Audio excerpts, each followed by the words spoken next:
Yea, though I walk through the valley of the shadow of death, I will fear no evil, for thou art with me. The 23rd Psalm in the 21st century. Albert Howard chose those words to describe this picture. He took the picture. He took just about all of these pictures on the table. A poppy flower in bloom in a bed of solid rocks. Each picture tells a story, and what a story Albert Howard has to tell. I was a middle son of 3 boys, and our dad died early. Those boys were put into orphanages and separated. I got my home Christmas Eve, 1959.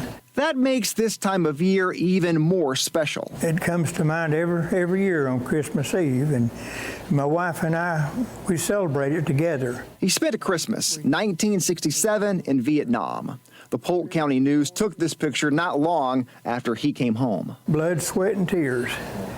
That's the only way I know to describe it.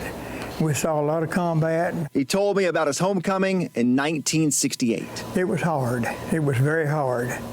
And I just kind of felt like we had let the country down. We had let Vietnam down. We talked about coming home, and we talked about his church. He's been a member here for 30 years. He helped build the sanctuary. And I had to find other ways to serve, and through this church, the Lord gave me ways to serve. Mission trips, blessing people, and taking the meals out. He delivers hot meals to people in need each Wednesday. He also found another way to serve by joining the National Guard. In 2004, he went to fight in Iraq. He served as a combat medic and a combat photographer. She loved to have her picture made with her machine gun. 36 years after Vietnam, he found himself in another war zone. The stories he tells are incredible. The wife of the village leader sent word for her to come up there in her house. She wanted to talk to her and find out what it's like to be an American woman in the military. He turned 60 years old during that deployment. Albert told me he's still not over what happened when he came home from Vietnam, but this homecoming was different. We got off the airplane to a brass band. I just broke down and lost it, but I didn't care, you know, because I'd come 20 years in. I came home with soldiers, and the Lord just been really good to me. Albert Howard talked to me a lot about his faith. He talked about all he'd been through, including making it through a combat deployment that started when he was 59 years old. He told me, quote, "The Lord, he was right with me all the time." Today, President Biden and Vice President Harris met with a group of 10 newly elected mayors and mayors-elect. And this includes Chattanooga Mayor Tim Kelly and Atlanta Mayor-elect Andre Dickens. They discussed the American Rescue Plan and the bipartisan infrastructure law.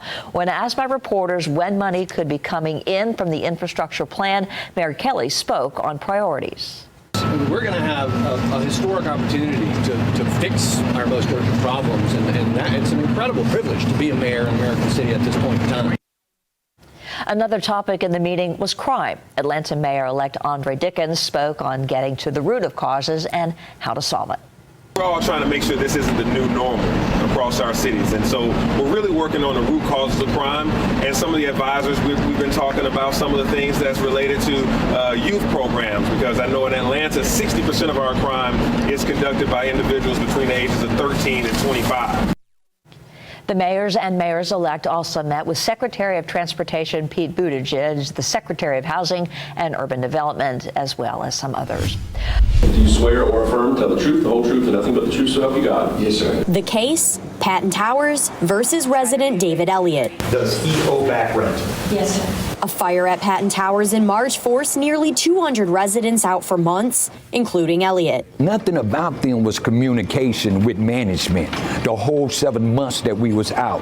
Elliott says he got behind on rent and tried to receive COVID-19 assistance funds with the help of a Patten Towers employee. The service supported part of my job is to assist tenants with such needs. Patten Towers says they sent Elliott a notice about his late rent to his mailbox at Patten Towers and also posted it on his door at the hotel, but Elliott says he never got them. A gentleman placing something on your hotel door, so did you receive that or not receive that? I never did receive that. Right. Elliott managed to get money orders for several months of late rent, but says Patten Towers wouldn't accept it. He didn't pay his rent that was due in October. or attempt to pay it until 48 days past its due date. He didn't attempt to pay his November rent until 17 days past the due date. Ultimately, the judge recognized the payments were late, but also recognized Elliott's efforts to pay his dues. I've never also seen attempts being made to the extent that Mr. Elliott did make them to get caught up. I'm having trouble here evicting Mr. Elliott based on failure to